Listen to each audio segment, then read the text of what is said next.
2 out of the 6 eggs had internally pipped since yesterday morning, early morning, maybe the night before.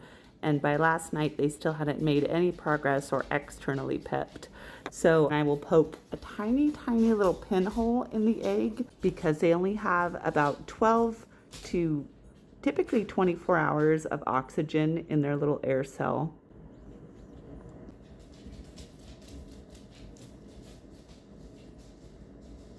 Oh, I know.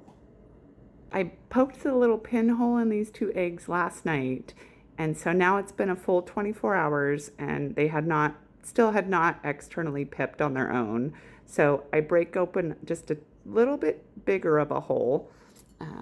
I have the little pointed tweezers. I will only use the pointed tweezers when I absolutely have to because I don't want to accidentally stab the little baby inside. So I have multiple just different types of flathead tweezers. And then I will also keep paper towels and will moisten the paper towels so that when I do open the lid to take out the egg to assist them, I can put in a moist paper towel to jump the humidity back up. So the humidity drops pretty significantly once you take off the lid, which is why you're supposed to keep them in lockdown. But in my experience hatching call ducks, I've always needed to assist.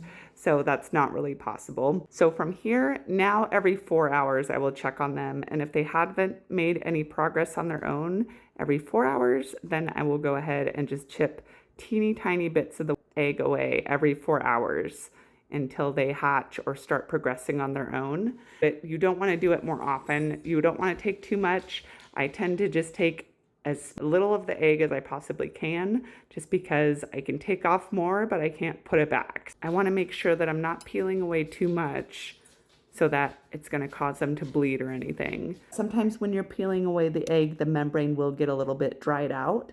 And if they start to get shrink wrapped, so I also keep Q-tips and Vaseline. Some people use coconut oil to just kind of rub along a Q-tip and rub along the membrane just to rehydrate it. I feel like the Vaseline lasts a lot longer. Coconut oil tends to just dry out really quick. So the Vaseline will last me until the next 4 hours when I check on them again. Typically, it will last even a little bit longer than that. Just make sure when you are using the Q-tip to rub Vaseline on the membrane that you are aware where the duckling's beak is and you're not clogging up their nostrils or nares with the Vaseline. So yeah, from here, I'm just gonna wait another 4 hours until it's time to help them some more. I'm hoping they will start progressing on their own. At least this one should. It started chirping finally just now and rocking around in there a little bit. So hopefully this one will progress on its own a little bit.